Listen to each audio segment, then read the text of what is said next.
शांति। मधुबन सारे विश्व के सामने बाबा ने एक तपस्या का मॉडल बनाया है। मधुबन एक एग्जाम्पल है और मधुबन यज्ञ का सपोर्ट है। पूरे विश्व के सेंटर्स का सपोर्ट मधुबन है। हार्ट यहाँ है। और इन दिनों में जब भी हमारी सारी सेवा ऑनलाइन हो गई है, तो कल परसों टीचर्स का ग्रुप का मुलाकात था ऑनलाइन वेबिनार द्वारा। तो सभी ने मधुबन का समाचार का पूछा, तो हमने बताया कि लॉकडाउन के समय कोई लेबर्स नहीं है और काफ़ी सेवाधारी भी चले गए। हमारे खुद भाई बहनें घर को संभाल रहे हैं। सभी को इतना अच्छा लगा सुनने में कि खुद का परिवार खुद का घर संभाल रहा है। और जो भी मधुबन में होता है, यहाँ से एक लहर फैलता है सारे विश्व में। दादी हमको कायम कहती थी, आपको कुछ भी परिवर्तन लाना है तो बस एक दृढ़ संकल्प रखो, उसको रिवाइज करो और एक लहर बन जाती है। लहर सूक्ष्म में शुरू होती है ना, और फिर स्थूल में आती है। तो यहाँ से जो भी दिल से सेवा करने वाले हैं, जो घर को प्यार से संभाल रहे हैं, वो एक परिवार की एक भासना बढ़ रही है और तपस्या के वाइब्रेशंस दिन प्रतिदिन और ही गहरे होते जाते हैं। वैसे तो विदेश में जब भी हम सेंटर्स खोलते हैं तो खुद को ही करना पड़ता है। आप ही पूज्य, आप ही पुजारी सब कुछ करना पड़ता है। तो मुझे ऑक्सफोर्ड के दिन याद आते हैं। हमारा ग्लोबल रिट्रीट सेंटर ऑक्सफोर्ड में सबसे पहला रिट्रीट सेंटर वो था यज्ञ में। विदेश में भी ज्ञान सरोवर बाद में भी आया। तो वो तो बड़ा हाथी था। इतना बड़ा घर, 70 बेडरूम्स, 150 कभी कभी 200 जितने होते थे। तो वहाँ पे तो हमारे पास ना लेबरर्स, सेवाधारी बहुत कम थे और वो खास किचन के लिए माताएं आती थी। और हम 35 भाई बहनें, हम ही घर संभालते थे। और हमारे रिट्रीट्स चलते थे फ्राइडे टू संडे, फिर मंडे छुट्टी, फिर ट्यूसडे टू थर्सडे, फिर आधा दिन मिलता था पूरी घर की सफाई करने का, फिर फ्राइडे टू संडे।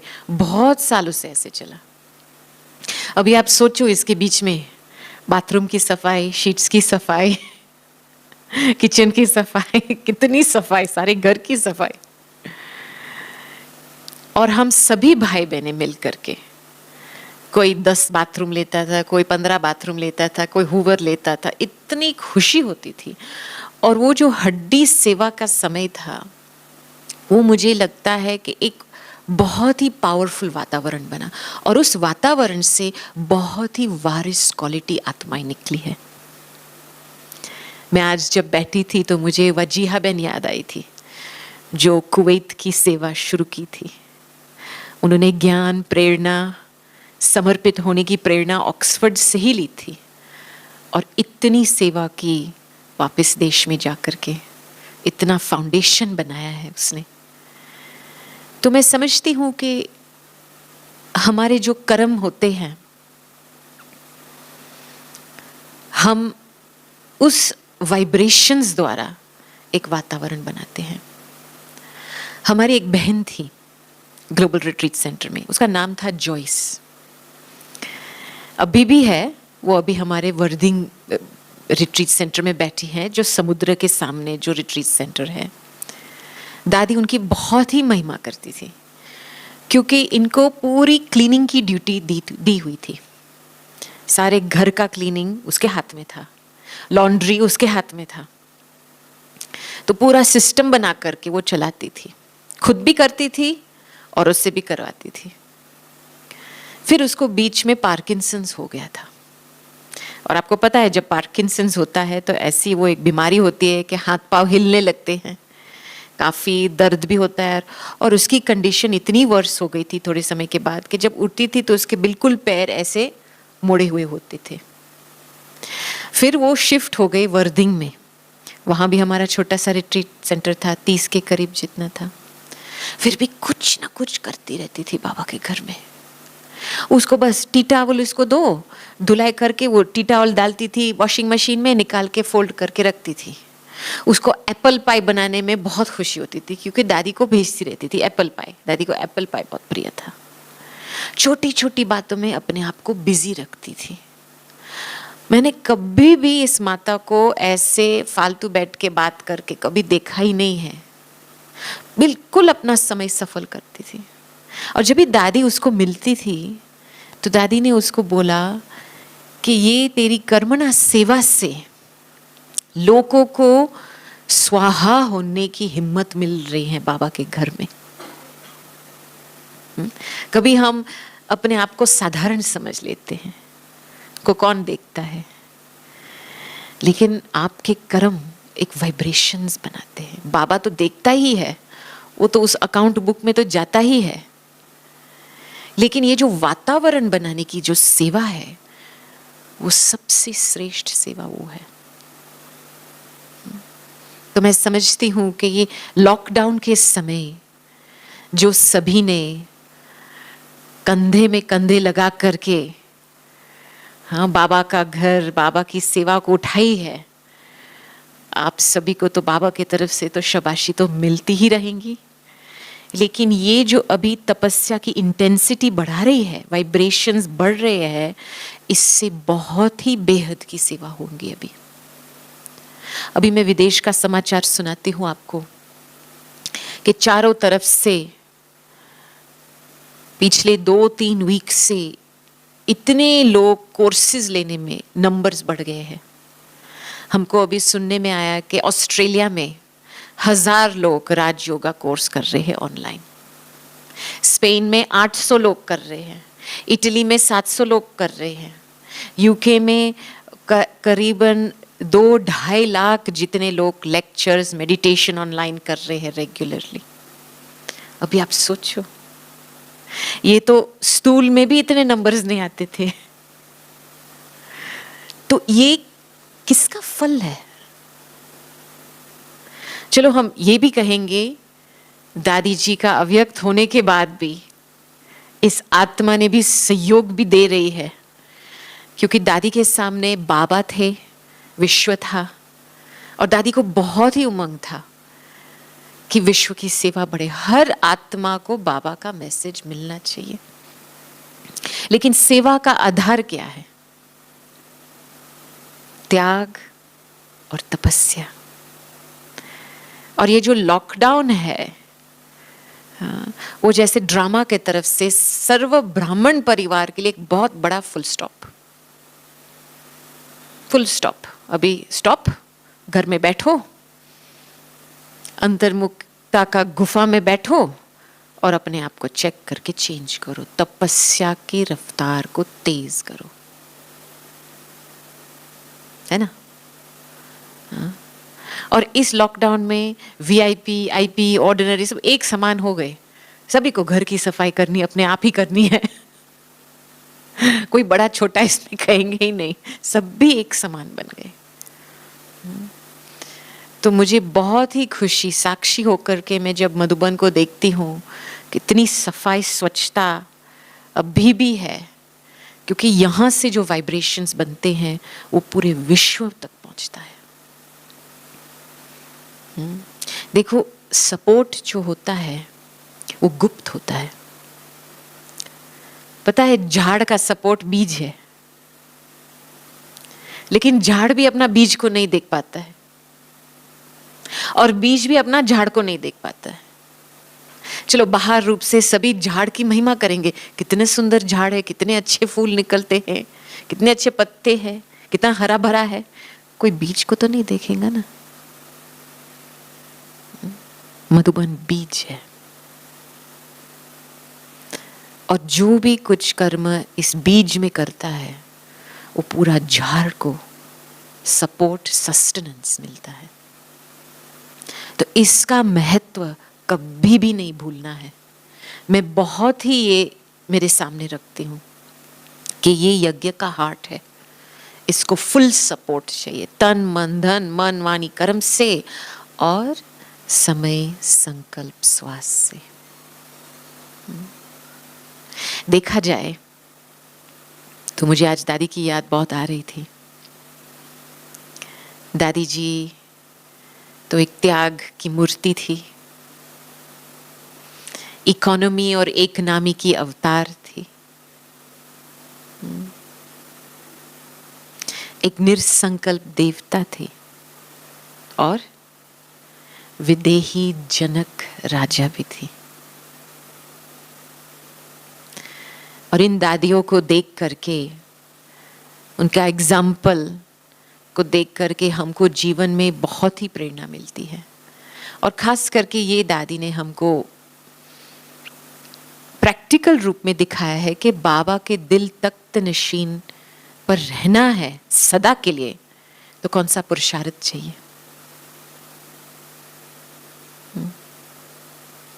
दादी जी ऑलवेज हमको कहती थी, और हम दादी को भी देखते थे प्रैक्टिकल रूप में, लास्ट में तो समय संकल्प श्वास को सफल करना है, सफल करना है सब कुछ, मन तन धन सफल करो सफल करो। इसलिए दादी एक इकोनॉमी की अवतार बन गई थी। छोटी छोटी बातों में, इकोनॉमी बड़ी बड़ी बातों में नहीं होती है, छोटी बातों में होती है। देखो दादी जी जब किसी को मिलती थी, टोली देती थी, तो पूछती थी, कोई एक व्यक्ति आता तो पूछता आपके परिवार में कितने लोग हैं। माना वो एक जेनरोसिटी भी थी कि परिवार का भी सोचना है। तो वो जितना बोलता था 4-5, वो उतनी टोली देती थी। ऐसे नहीं कि उसको 20 का बॉक्स पकड़ा दो और उसके घर में सिर्फ 4-5 लोग हैं। तो माना इकोनॉमी से चलो, बड़ा दिल रखो, लेकिन इकोनॉमी से चलो। और यही बात दादी की, इसलिए आज दिन तक दादी के हाथ में, दादी के हाथों द्वारा इतनी यज्ञ सेवा हुई है। जहां भी दादी जाती है, लोगों को प्रेरणा मिलती है कि हम यज्ञ में बीज डालें, क्योंकि वो खुद अपने आप एक इकोनॉमी की अवतार बनी है। और आप देखो, आप जब ऐसे इकोनॉमी के अवतार बनते हो तो कितना पुण्य का कर्म जमा होता है। अभी ये लॉकडाउन के समय कोई लेबरर्स नहीं आते, कितना खर्चा बचा बाबा का, बाबा के भंडारे में। इकोनॉमी भी डाउन हो रही है, कोई आएगा भी नहीं, कोई शिविर भट्टी करने के लिए भी नहीं आ रहा है। तो देखो आप लोगों के अकाउंट में कितना जमा हो रहा है पुण्य का, कि ऐसे समय पर हम बचत कर रहे हैं। दादी यहां होती तो आप सभी को भाकी पहनती थी, रियली दादी हमको बहुत भाकी पहनती थी। ऑक्सफोर्ड में मसाज करती थी, क्योंकि पता है कि स्थूल सेवा कर्मणा सेवा हार्डवर्क होता है लेकिन इतना हमको प्यार करती थी, और वो प्यार जैसे हमको साकार बाबा का प्यार महसूस होता था ऑलवेज दादी जी। क्योंकि दादी का ये लक्ष्य था कि जो साकार बाबा ने मुझे दिया है वो आप सभी को मिले। मैं थोड़ा साइड ट्रैक करके एक स्टोरी बताती हूँ आपको। प्रैक्टिकल में दादी का प्यार कैसा था। शुरू में जब ज्ञान सरोवर खुला था, तो उन दिनों में तो हमारी ड्यूटी तो दिसंबर में होती है यूथ को संभालने के लिए। तो उन दिनों में रिट्रीट 10 बजे, गुरुवार का दिन था और 10 बजे रिट्रीट शुरू होने वाला था। गुरुवार के दिन थोड़ा क्लास लेट होता है, 8:30 बजे पूरा होता है, फिर उसके बाद आप ब्रेकफास्ट लो, फिर तैयारी करो। तो हम लेट हो रहे थे और मुझे किसी को विष्णुपुरी में मिलने जाना था। तो वापसी आके समय मैंने नाश्ता भी नहीं किया था और बस 15 मिनट बचा था, 9:45 हो गए थे और 10 बजे सेशन शुरू करना था। तो जैसे हम ट्रांसपोर्ट के तरफ हम जा रहे थे, मेडिटेशन हॉल के तरफ, तो सामने से दादी जी आ रही थी, क्योंकि दादी जी 10 बजे के करीब नाश्ता करती थी। फिर मैंने जब दादी को देखा तो मैंने सोचा, ओह अभी मैं दादी को अवॉइड तो नहीं कर सकती, सामने से आ रही है। तो दादी ने फिर मुझे इशारा दिया, इधर आओ। और सीधा दादी ने पूछा, ऐसे भी नहीं पूछा कहाँ जा रही हो, सीधा पूछा नाश्ता किया। मैं फिर चुप हो गई, मैंने कुछ बोला नहीं। मैंने बोला दादी अभी सेशन शुरू करना है, मैं वहां जा रही हूँ। जैसे मैंने गोल मोल कुछ जवाब दे दिया। फिर दोबारा दादी ने पूछा नाश्ता किया? फिर मैंने ऐसे किया। फिर दादी ने मेरा हाथ पकड़ के, वो जो स्लोप है ना डाइनिंग का, मुझे लेकर के डाइनिंग में चल रही थी।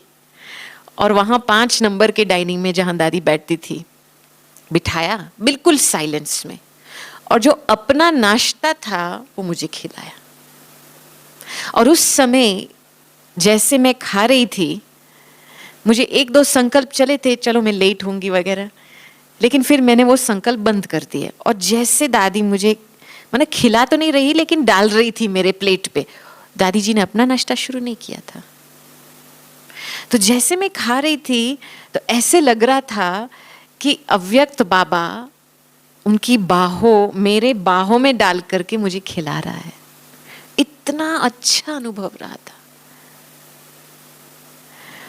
तो मैंने सोचा देखो, मैंने अपना नाश्ता मिस किया होता तो ये अनुभव भी मिस किया होता, क्योंकि बेचारा बाबा को भी खाना होता है ना कभी कभी। हाँ?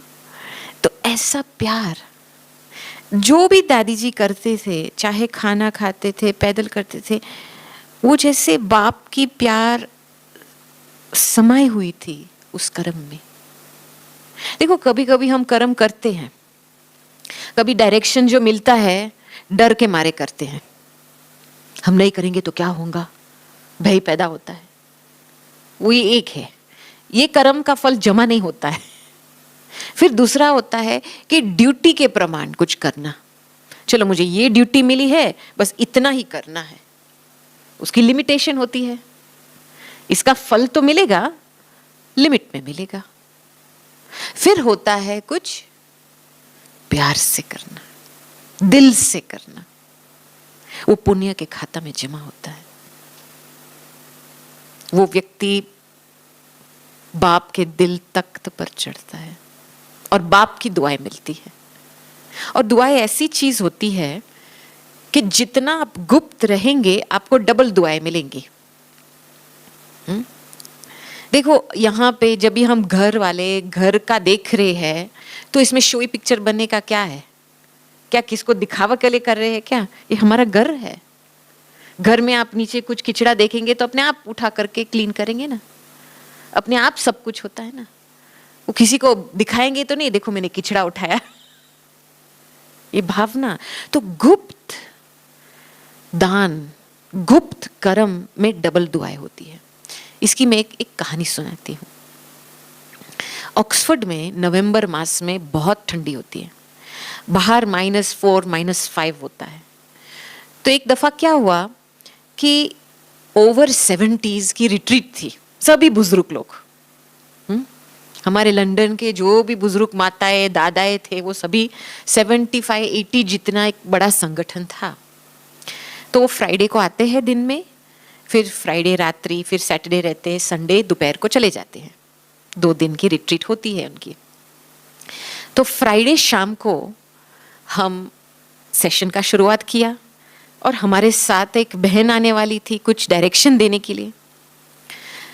तो वो आई नहीं, तो हमने सेशन शुरू कर दिया और सेशन का अंत भी हो गया, फिर भी वो आई नहीं। तो मैंने थोड़ा बहुत डायरेक्शन दे दिया, फिर सभी गए अपने रूम कमरे में सो गए। फिर नेक्स्ट डे सवेरे 8 बजे मैं जब ब्रेकफास्ट के डाइनिंग में आई तो मुझे एक आवाज़ सुनने में आया, पता है क्या हुआ रात को, पता है किसी ने कुछ किया रात को, ये क्या हुआ। तो फिर मैं टेबल पे बैठी, मैंने पूछा क्या हुआ रात को।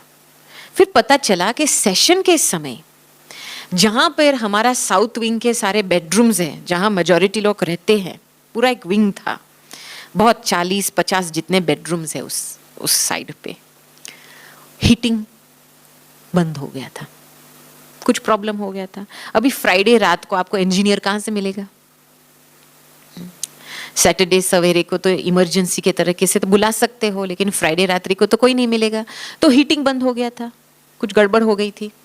तो उस समय वो जो बहन जो मेरे साथ सेशन कराने वाली थी वो रास्ते में आ रही थी और उसको समाचार मिला था। तो उसने क्या किया, वो वापस गई किचन में, हमारे डाइनिंग में, और डाइनिंग में जो वो पानी के हॉट वाटर बैग्स आते हैं ना, जो पानी भर करके, गर्म पानी भर के आप फिर बेड में डालते हो तो बेड थोड़ा गर्म रहता है, उसको हम कहते हैं हॉट वाटर बॉटल। वो प्लास्टिक का आता है, उसमें आप पानी भर करके, गर्म पानी भर के आप फिर बिस्तर में, उसने 70 जितने निकाले, हर एक बैग में पानी डाला, गर्म पानी डाला और एक एक बिस्तर के अंदर डाल दिया, ताकि ये बुजुर्ग लोग जब वापस कमरे में आवे तो कमरा ठंडा होगा लेकिन आखिर बिस्तर तो गर्म होगा ना। इसलिए वो सेशन में नहीं आई। और मैंने ये भी नोट किया कि मेरा कोई व्यर्थ चिंतन नहीं चला उसके प्रति। उसकी ड्यूटी थी डायरेक्शन देने के लिए, लेकिन वो आई नहीं, लेकिन हमने संभाल लिया, क्योंकि वो एक पुण्य कर्म कर रही थी। वो व्यर्थ कर्म करती तो मुझे व्यर्थ वाइब्रेशंस पहुंचते और मेरे व्यर्थ संकल्प चलते। और किसी को पता नहीं था, क्योंकि सभी कह रहे थे कोई एंजल ने मेरे बिस्तर में एक हॉट वाटर बॉटल डाल दिया था, इतना थैंक्स दिया, इतनी दुआई दी वो आत्मा को। अभी आप सोचो, उस बहन को 2 प्रकार की दुआई दी। एक तो खुद व्यक्ति की तरफ दुआएं मिली क्योंकि कुछ मिला, और दूसरे वो व्यक्ति ने भगवान को याद किया इतनी ठंडी के कारण तो भगवान के तरफ भी दुआएं इसको मिली। इसलिए डबल दुआएं लेनी है कर्म में, तो गुप्त रहना है, शोवी पिक्चर नहीं। और ये डबल जमा होता है, क्योंकि ये सारा अकाउंट कहाँ जाता है? आपकी बुक में जाता है, आपके सारे साइकिल में लिखा हुआ जो आप कर रहे हो, आपके पूरे आगे के जन्मों के लिए आप कर रहे हो। किसी के लिए नहीं कर रहे हो, खुद के लिए कर रहे हो। तो ऐसे जब हम दादी जी की बातें याद करते हैं तो हमको बहुत प्रेरणा मिलती है कि हम ऐसे बने, क्योंकि ये आत्मा एक सिद्धि स्वरूप आत्मा बन के गई। बिल्कुल आप देखो, उस दिन जब दादी ने शरीर छोड़ा 2:45 बजे, 2 बजे के करीब हमको समाचार मिले, 2:45 बजे, और 2 बजे से लेकर के 12:30 बजे 1 बजे तक पूरा अंतिम संस्कार हो गया। 10-10.5 घंटे में सब कुछ समाप्ति। जैसे कोई जादूगर आकर के आंखों में धूल डालता है और फिर चला जाता है, ऐसे लगा उस दिन, इतना जल्दी। और जैसे दादी का पसंद का था वैसे ही हुआ, क्योंकि दादी जी बहुत बारी बोलती थी मेरे ऊपर एक कौड़ी मिसल लास्ट में खर्च नहीं होना चाहिए। ऐसे ही हुआ। इतनी सिंप्लिसिटी से दादी जी गए। जो दादी जी की लाइफ थी उसका लास्ट का एग्जाम्पल था। तो हम जिस रीति से लाइफ का हम जिएंगे, जो प्रिंसिपल्स को लेकर के जिएंगे, वो उस अनुसार हम मरेंगे। विदेश में तो आजकल बहुत ही चर्चा हो रही है डेथ के बारे में। काफी ऐसे वेबिनार्स में सुनने आता है। तो एक भाई ने बोला था कि जो लोग अपने नियम पे चलते हैं तो नियम अनुसार वो अपना शरीर भी छोड़ेंगे, उनके हाथ में होगा हमको कैसे शरीर छोड़ना है, डिग्निटी से। तो इतना एक बड़ा एग्जाम्पल दादी जी ने सेट करके गई है। पूरा हमको रिमाइंड किया है कि यज्ञ का फाउंडेशन किस आधार से चला है। त्याग से चला है, सिंप्लिसिटी से चला है, बचत से चला है, इकोनॉमी से चला है। हाँ, उसके आधार से ही तपस्या की शक्ति बढ़ती है, रियल तपस्या की। एक आत्मिक बल बढ़ता है और वो तपस्या के आधार से बेहद की सेवा होती है। तो मैं ऑलवेज फील करती हूँ, मुझे बहुत प्यार है मधुबन के लिए, बहुत मोह है, मैं कहती हूँ रियली। और खास करके ये बाबा का कमरे के लिए जैसे बाबा बैठा है ऐसे लगता है कभी कभी कभी। और मुझे बहुत फीलिंग आती है कि जो भी हमारे भाई बहनें हैं, सबसे यज्ञ से पुराने भाई बहनें यहाँ हैं। और जो अपना जीवन समर्पित किया है और अभी भी एक एग्जाम्पल के रूप में त्यागी बन करके, सिंपल बन करके घर की संभाल कर रहे हैं, यज्ञ में बचत हो रही है, इसका तो क्या थैंक्स भी इनफ नहीं है।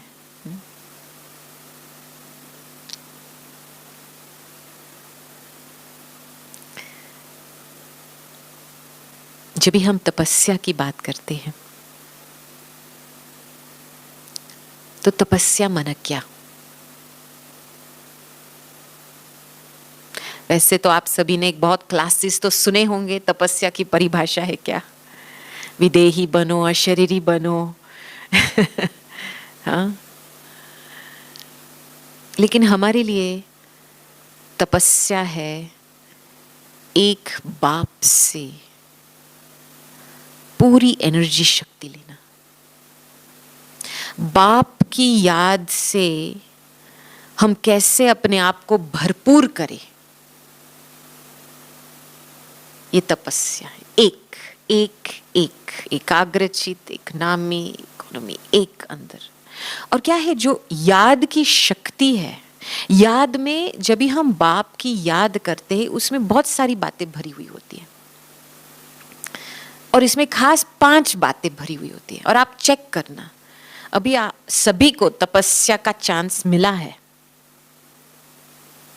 लेकिन ऐसे बस ऐसे वैसे बुद्धि इधर उधर भटकने का चांस नहीं है। तपस्या माना पूरा अभी जो मिसिंग है अपने वर्षे में वो ले लेना है बाप से, अब नहीं तो कब नहीं।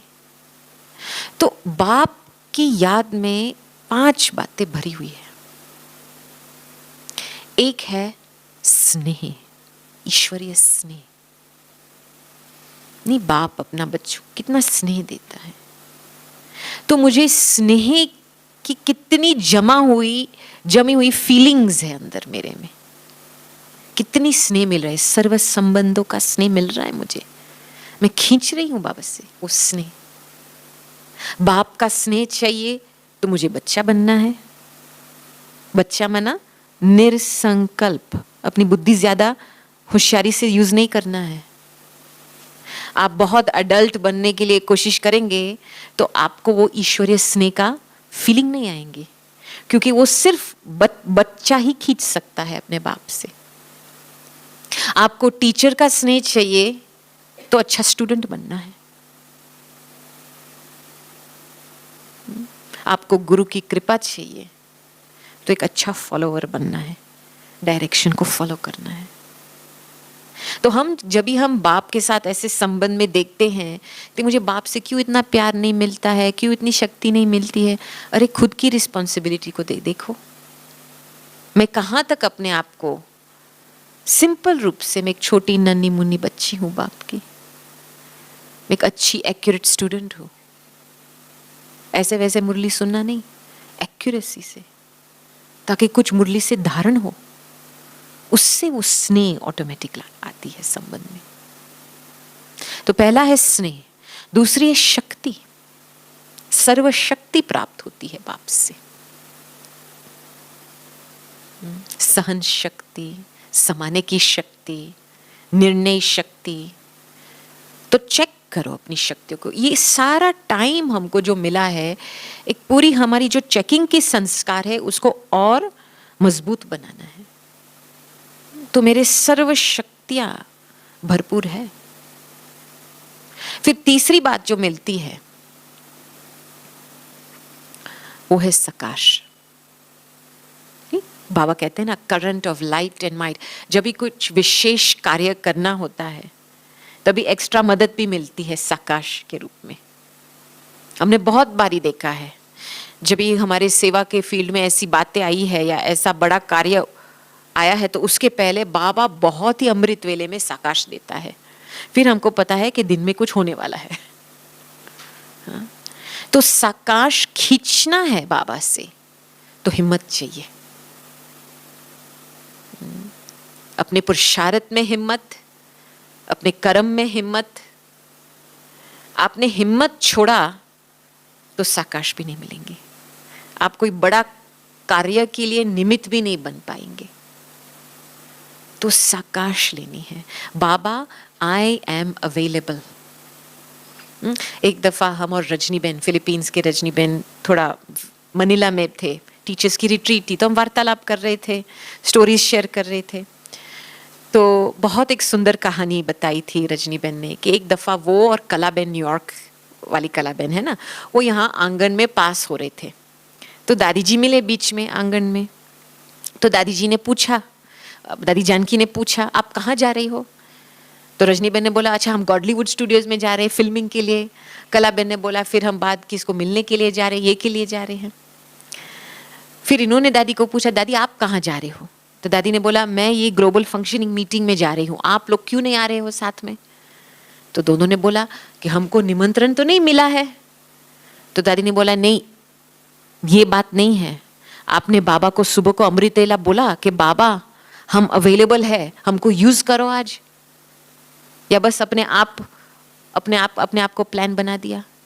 आपने बाबा को दिल से बोला होता कि बाबा मैं अवेलेबल हूं, मुझे यूज करो, तो बाबा इनकी बुद्धि टच करे, आपको इनविटेशन, निमंत्रण मिल जाए। मुझे इतनी अच्छी बात लगी क्योंकि दादी ने अपना पार्ट कैसे बनाया है। रियली ये एक बहुत गहरी कर्म की फिलॉसफी है। हिम्मते बच्चे मदते बाप, ये गारंटी है। और दादी जी का पार्ट ऐसा है क्योंकि हिम्मत का पगला कभी ढीला हुआ ही नहीं है दादी का, हर एक बात में। तो इसीलिए हिम्मत जब हम रखते हैं तो साकाश भी बहुत मिलती है कार्य करने के लिए। फिर चौथी बात है बल, योग का बल, एक प्रकार की ताकत मिलती है। कर्मेंद्रिय शीतल होती है, कंट्रोलिंग पावर बढ़ती है, अंदर रूलिंग पावर बढ़ती है, ये बल।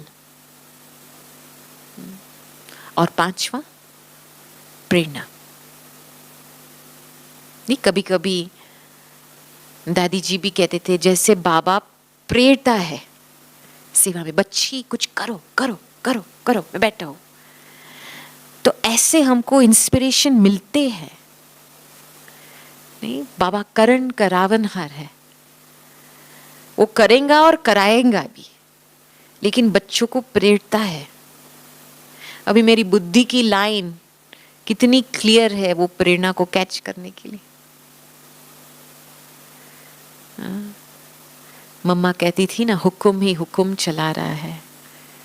तो बाबा की प्रेरणाओं से सेवा हो रही है। बाबा ही करण करावनहार होकर के सेवाओं में विस्तार ले आ रहे हैं, ताकि हम संपन्न संपूर्ण बन जाए और समाप्ति भी हो जाए, ताकि नई दुनिया जल्दी से जल्दी आ जाए। तो अभी आप इन 5 बातों की चेकिंग करो।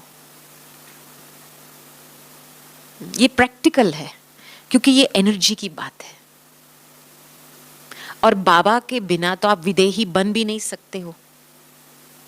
मुझे पता है कभी कभी लोग तपस्या में बैठते हैं, कोशिश करते हैं विजुअलाइजेशन, मैं आत्मा हूँ, स्टार मिसल हूँ, मैं ऊपर भ्रुकुटी के बीच में बैठी हूँ, फिर मैं ऊपर जा रही हूँ आसमान में। ये तो जैसे इमेजिनेशन का काम हुआ है कभी कभी। जैसे आप कुछ मूवी देखते हो ना, तो अच्छा लगता है मूवी देखने के समय, फिर मूवी बंद हो जाता है तो वैसे ही वैसे रह गए। लेकिन रियल तपस्या बाप के साथ बैठना है, अंदर जाकर के। विदेही बनना माना अंदर, डीप अंदर जाकर के खुद को फ्री करना, ताकि हम बाप के साथ ऐसे स्थिर रूप में बैठ सकते हैं, साइलेंस में।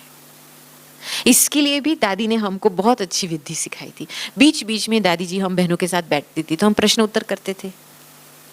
तो हमने एक बार दादी को पूछा, दादी आप जब योग में बैठते हो तो आप क्या करते हो? तो दादी ने हमको उनकी जो अंदर की सीक्रेट थी वो बताई थी कि दादी खुद को अंदर कैसे लेके जाती है अपने आप को। क्योंकि सब कुछ अंदर है, आत्मा अंदर है, आत्मा में वो चित्त है, मेमोरीज है, घर की है, स्वर्ग की है, सब कुछ अंदर है। आप अंदर जाएंगे सब कुछ मिलेगा। तो फिर हमने दादी को बोला तो अंदर जाने का रास्ता क्या है? तो दादी ने 5 बातें बताई थी हमको। पहले अपने आप को डिटैच करो इस कर्मेंद्रियों से।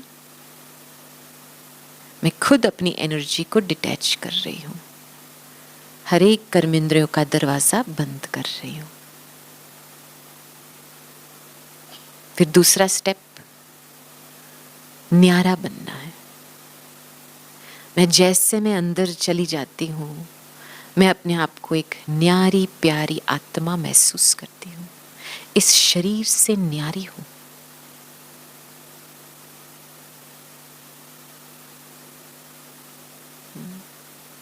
मैं आत्मा।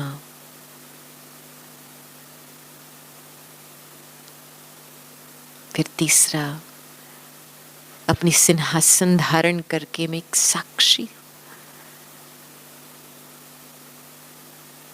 स्थिति धारण करती हूं। डिटैच्ड ऑब्जर्वर बन जाती हूं। बाहर जो भी हो रहा है, ड्रामा के सीन सीनरियां, वो चलती रहती है और मैं साक्षी स्वरूप साथी के साथ देख रही हूं। और फिर साक्षी दृष्टा बनता है, विटनेस बन जाता है। जैसे देखते हुए मैं इतनी डीप अंदर चली जाती हूं, जैसे जो भी देखती हूं, देखते हुए देखा भी नहीं, सुनते हुए सुनाई भी नहीं देता है। साक्षी दृष्टा बन जाते हैं और फिर और ही गहराई में जाते हैं तो उपराम चले जाते हैं। आत्मा बिल्कुल विदेही बन जाती है। अपने घर, निर्वाण धाम, ये विदेही आत्मा, अशरीरी आत्मा अपने अशरीरी बाप के साथ बैठी है।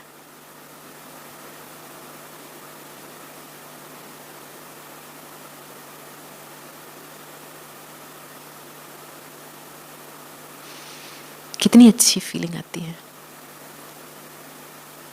इसमें इमेजिनेशन की बात नहीं है,